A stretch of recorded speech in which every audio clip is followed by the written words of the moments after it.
to Good God, Conversations That Matter About Faith and Public Life. I'm your host, George Mason, and as we continue in our series on immigration and trying to make this a human story, not just one of about national borders and laws and all of that, we have someone who has a really diverse experience with this subject matter, and we're delighted to welcome to the program Sid Earnheart. Sid, glad to have you with us. Thank you, George, and it's really just an honor and a privilege to be here. And thank you so much for having me today. Well, you're very welcome, and I want to introduce you by saying that for people who wonder if they should just find a career and stick to it, Sid is an example of someone who has just kept finding ways that road has turned, and you've kept all the things that you've done because you are, first of all, you're a lawyer, and you're also a seminary graduate, and one of those people that actually has put the Baptists and Methodists together, because you are a Baylor grad and you're also an SMU grad.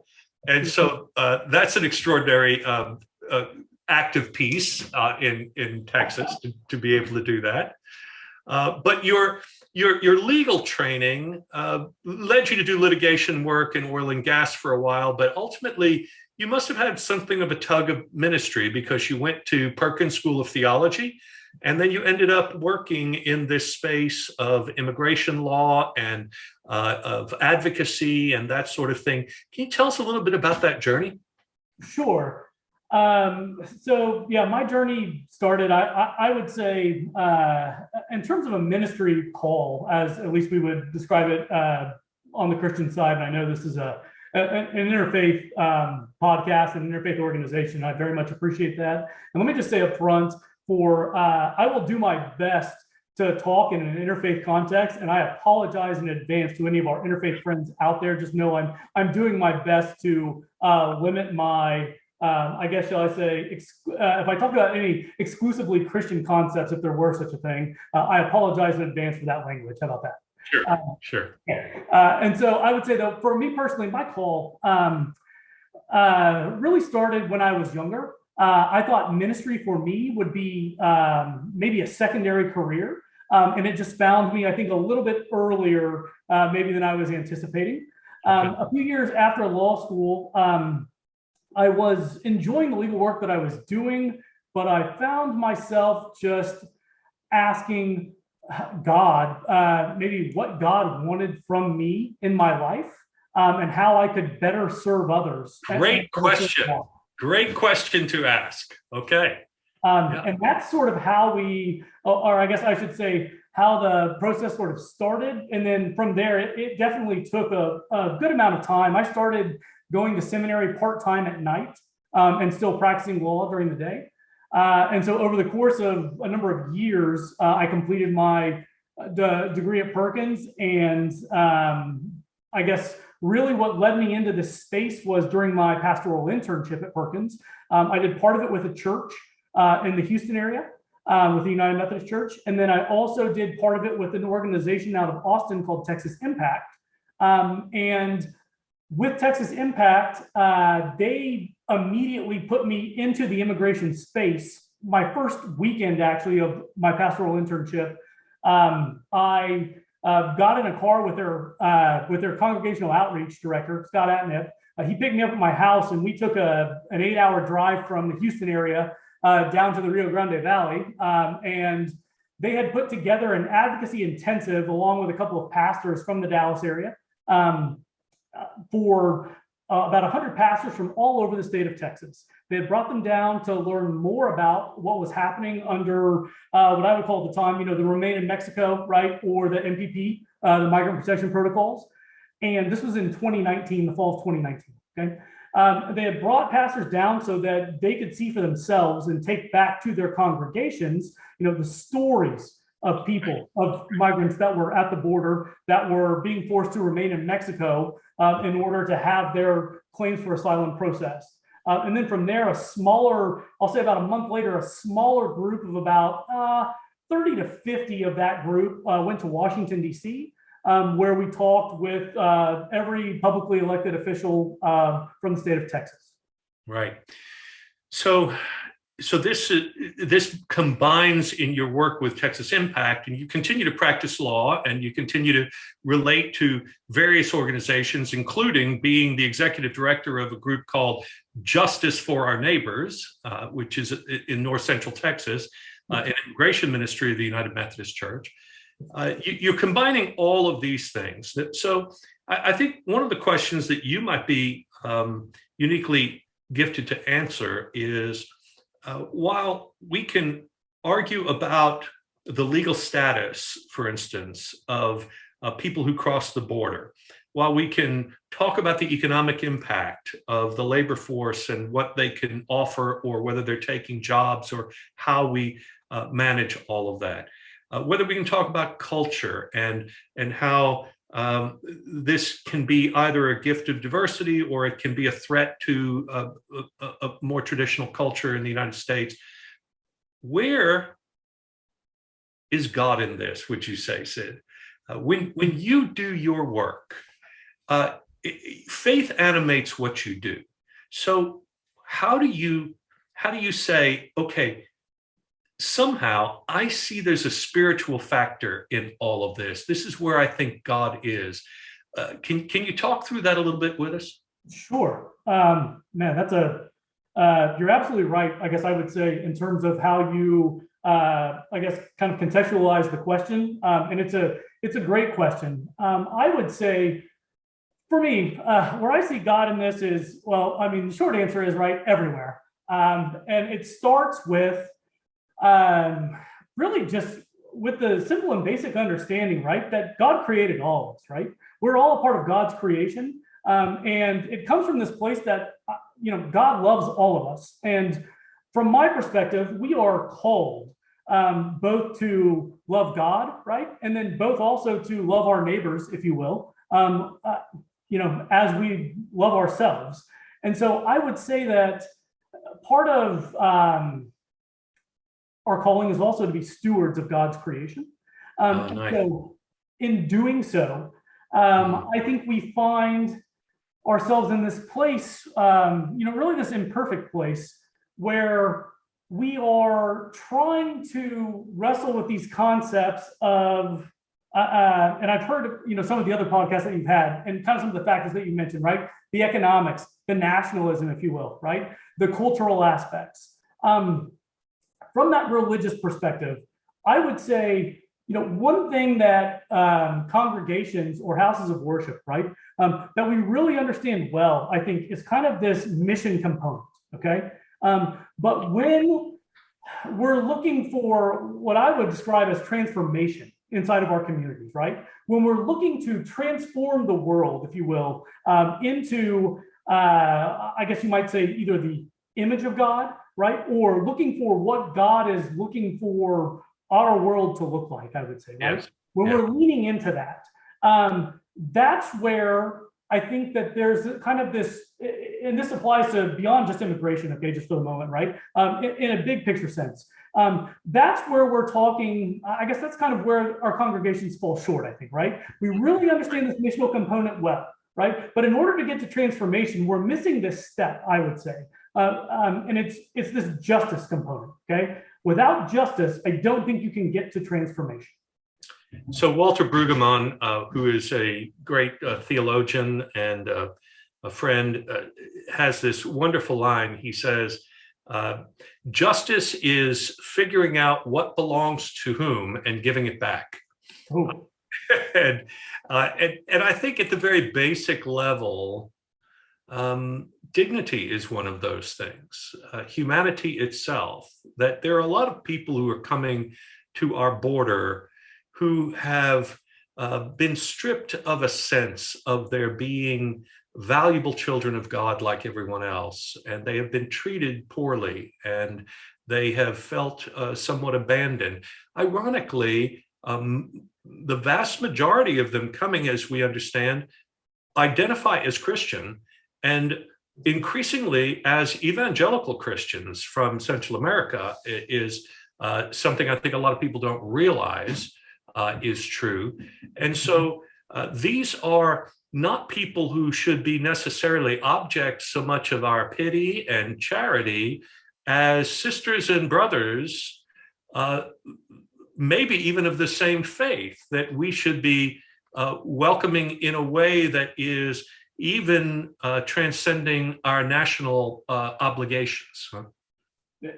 Absolutely. I don't know. I couldn't have said it better myself. How about that? Yeah, I absolutely agree with you, and you're absolutely 100% correct. Yes. Right. So now you talk about the transformation of our own communities, our own church communities, and how important justice and advocacy are in that respect. So I think, if I understand what you're saying, is I'm a pastor, and one of the things you would want me to do is probably to engage our congregation in actually a personal hands-on engagement in this process, so that by that engagement, we can ourselves be transformed. Do I read you correctly? Yes, and that may sound, how about this? I know that pastors are overworked and overburdened right now, right? And I am not trying to, I guess, add to it in that sense. There's a lot in the world, especially in the last couple of years, okay? But I would say it, I guess like this. I think, look, so much of advocacy work, I think is more, so first when I say the word advocacy, right, I think a lot of people think of it like a four-letter word, like it's a bad word that we're gonna run away from, right? You're probably envisioning either some kind of marches or chants or protests and holding up signs, things of this nature. And I would say, you know what, there is some of that if you're interested in that. We can offer that to you on the advocacy side. But much more often than not, advocacy is just telling, I would say, knowing who to tell and kind of knowing how to tell the story of the work that so many of these people in congregations are already doing. Yeah. And, you, as a lawyer, you are often called an advocate by profession. But for people in the pew, they should know that the word in the New Testament for Holy Spirit is often also advocate. Jesus says, I will send you another advocate, a counselor, a comforter, someone. If you start thinking about how you can be the presence of God as an advocate, it really involves this standing alongside of someone, right? This sort of asking how you can help and being part of the solution instead of being indifferent. And so what are some of the ways that through Texas Impact and your work with Justice for Our Neighbors, you engage congregations, Sid, in this work? Yeah, great question. So I would say first it starts very much in a local context. I know that while, obviously Texas is a huge place, right? And we're talking about, especially if there are people who are primarily from the Dallas-Fort Worth area that are kind of listening and watching here, right? I know that the border or the Rio Grande Valley is, a good number of hours away. I will tell you that there are ways in Dallas-Fort Worth that you can easily get plugged into that involve working with immigrants who were, in some cases, 24 hours ago, right, down in the Rio Grande Valley, okay? And some of that work looks like, so for example, one organization I would say, so with Justice for Our Neighbors, right, what we are is an immigration ministry of the United Methodist Church that provides low-cost legal services, right, or free legal services for immigrants that are in primarily the Dallas-Fort Worth community, but around North and Central Texas. Beyond, there are a number of other organizations also that do the same thing.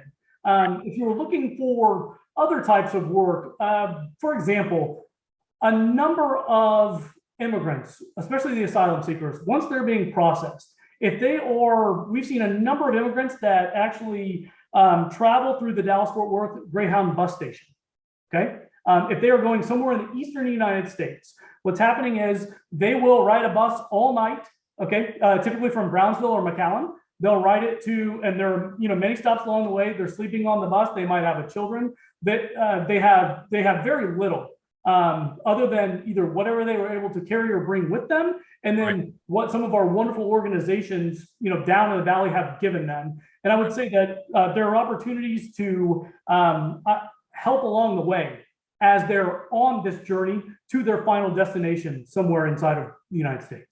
So probably congregations could identify a specific ministry like that and organize teams of people who would be volunteers. We have people, of course, who serve in the stew pot and serve people at lunch. Well, they could serve at the Greyhound station too, right? And they could be part of that.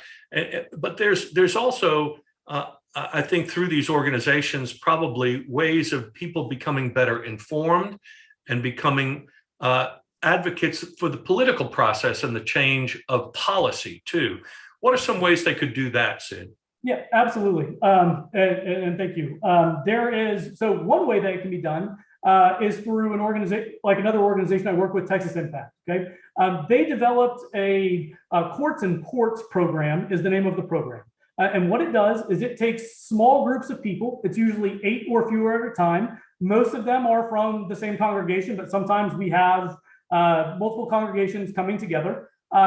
They come down for between 2 and 3 days to the Rio Grande Valley, and you come and you learn more, right? You get educated more about what it looks like to go through the asylum process.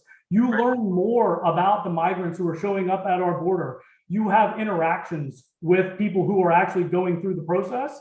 And then part of that education, which you alluded to as well, is we want you to take that piece, right? And we want you to come back and tell those stories, right, of your own personal experiences to the congregations that you're from. We want you to go and talk with your public officials as well and talk with them about what your experiences are. Because right now, right, we get so much information, no matter which side of the news you read, as I'll call it, right? Wherever it is, wherever you get your source from, right? There's so much that is, I guess I'll say, kind of an inherent bias that appears to be built in, right? We want you to come down and get the information unfiltered, right? And through your own personal experience, because we find that when we are talking about advocacy, especially when we're talking with talking with our public officials, right? There is no substitute for you having that personal experience and bringing that to them.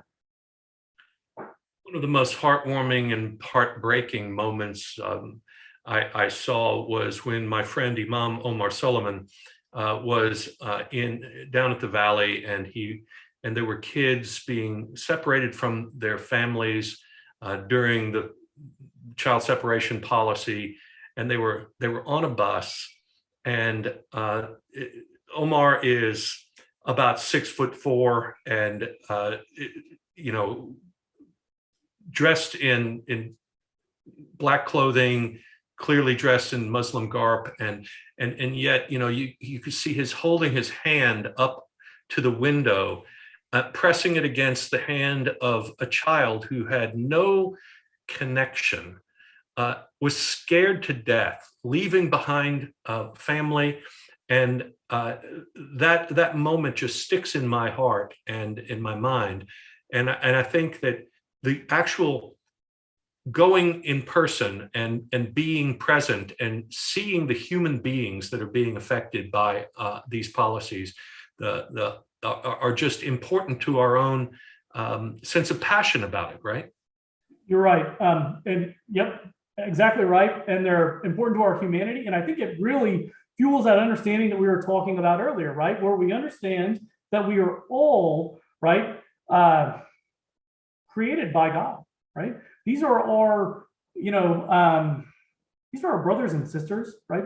They're people who are, have gone through, in many cases, have just gone through what I hope to say are more traumatic experiences than you and I will ever have to go through, right? They've just been through some of the, the worst situations and are escaping some of the worst situations that you can imagine. And one of the ways, right, that we, I'll say, fulfill our faith, right, that we show our faith is by being able to welcome, right, to restore some of that dignity and that respect that you talked about earlier in the program. Right.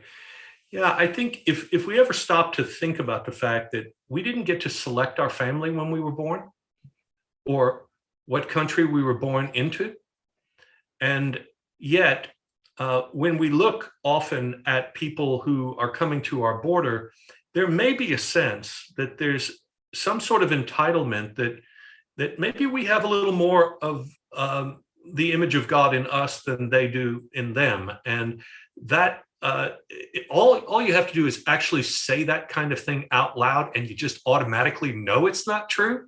Right. But it's that unconscious bias, isn't it, that we have to uncover by somehow having these kind of conversations, meeting people, really challenging ourselves and our unconscious biases about these things. Yeah, you're absolutely right about that as well. And I think that's if you, I guess I would say like this, as you sort of step out of your comfort zone, for anyone who's sort of on the edge and thinking or continues to hear more about the suffering, right, that's happening right now for migrants, right, that are happening for just people that are showing up at our borders in any kind of context, or even some of the suffering that immigrants who are when we're talking about waiting on legal status and then this legal limbo inside of our own communities. Okay, that is, I guess I would just say, how we. What do I want to tell you here, George? I guess I would just say it like this. There's a frustration that builds in you when you're really seeing their plight, right? And it makes you impatient to just sit by and do nothing. Yeah, you're absolutely right about that. And as that kind of frustration builds, when you start just taking that first step, and I know it can be the hardest in some cases, right? You start to form that relationship, and you really, I guess I would say, those barriers are broken down, right? And you start having this relationship, and you actually, in terms of uncovering your own biases, as you were talking about, right? You literally have the experience, or at least I would say I did, of having those literally breaking down, inside mentally, right? You are realizing, wow, here are my biases, right? As I'm, meeting these families, as I'm meeting this person, as I'm hearing their stories, and then you really start, I really feel like having this true connection, and you really just, I think anyway, feel the presence of God, right? In those moments, in those relationships. So what would be a typical story of someone that you would be working with as an advocate? Ooh, gosh, there are so many. I would say, well, let's say, so two general contexts, I guess I would say, right?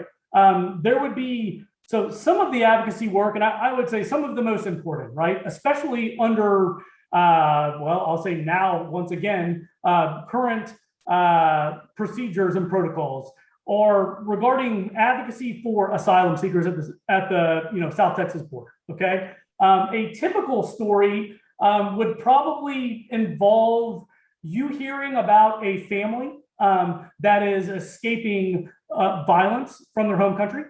It could involve either a family member already being murdered. It could involve, without going into too much detail, obviously, but it could involve some type of sexual assault.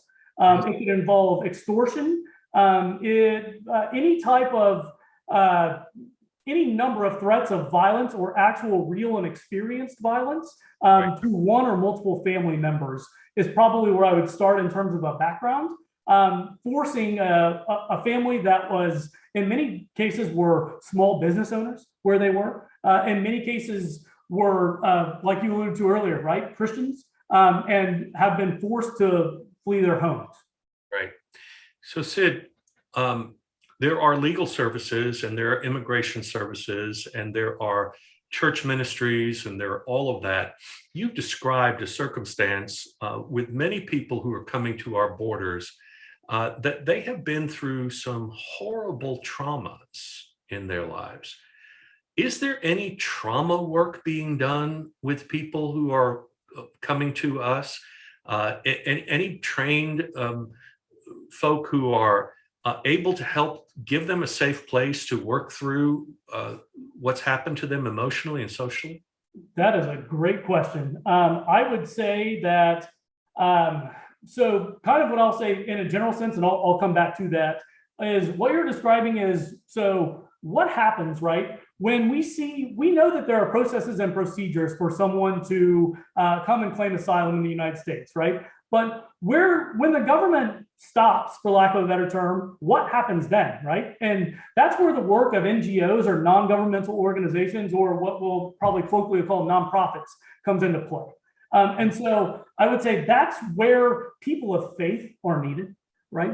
That's the kind of work that I would say we know how to do, right? We understand how to do better than any government ever could. And that's where I think that in terms of organizations working together, it would be much more beneficial for both the government, for our local communities, for asylum seekers, or anyone who is coming through this process, if we were all communicating and working better together. Now, to go back to your specific question, yes, there are people that will, and are organizations that do provide some support for people who have been through traumatic experiences. But I can tell you that if you have those skills and abilities, we always need more. Okay. Yeah, I mean, it does seem like we need a trauma force of some. If someone is out there, and trained social workers or counselors who are looking for some way to have more meaningful work, it may be that we need to develop this kind of trauma force that would be an aid to, if you could put a team of people, legal and religious and economic and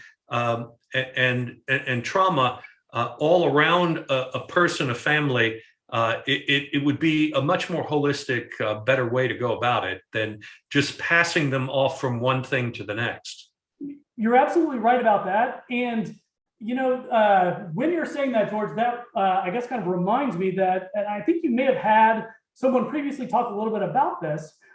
There is a way, I would say it's kind of more of a way that congregations can actually adopt, if you will, right? Can actually sponsor immigrants and families. And I would tell you that when you're talking about, when you said that team word, that's kind of what triggered that for me.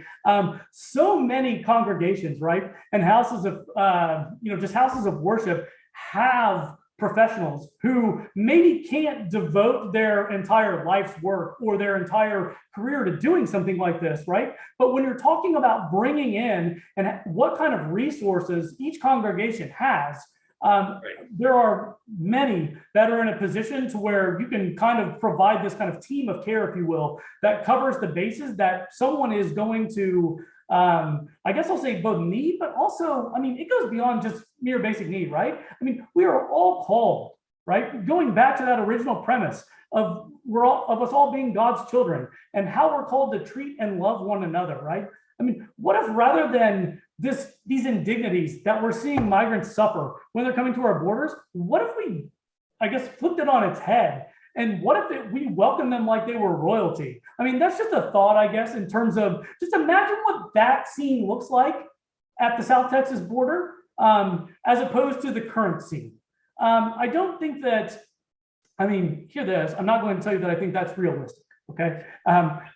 Maybe not exactly, but when Germany decided a few years ago to welcome a million refugees from Syria and elsewhere from civil wars and the what, they may not have done it just perfectly, but there was an incredible change in spirit of those refugees when they got off of buses and trains. And there were people standing in those stations with signs that said, "Welcome to Germany.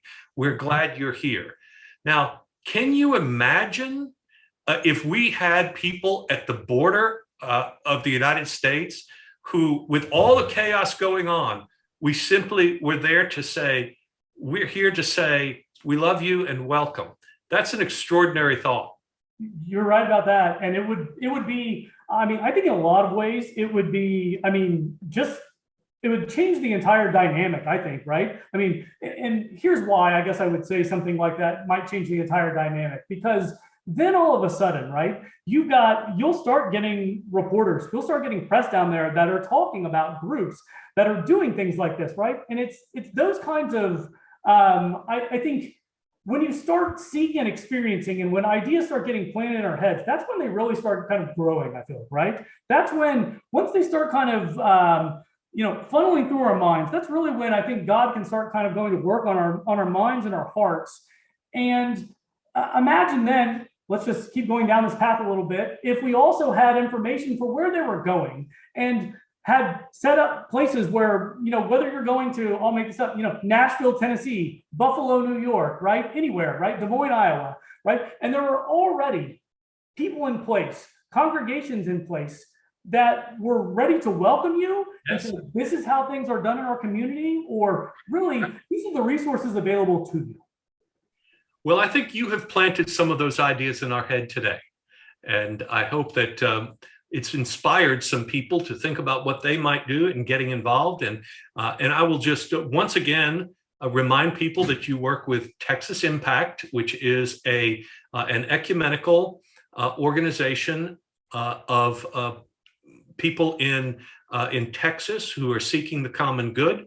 And one of the aspects of Texas Impact is this Courts and Ports program that they can look into.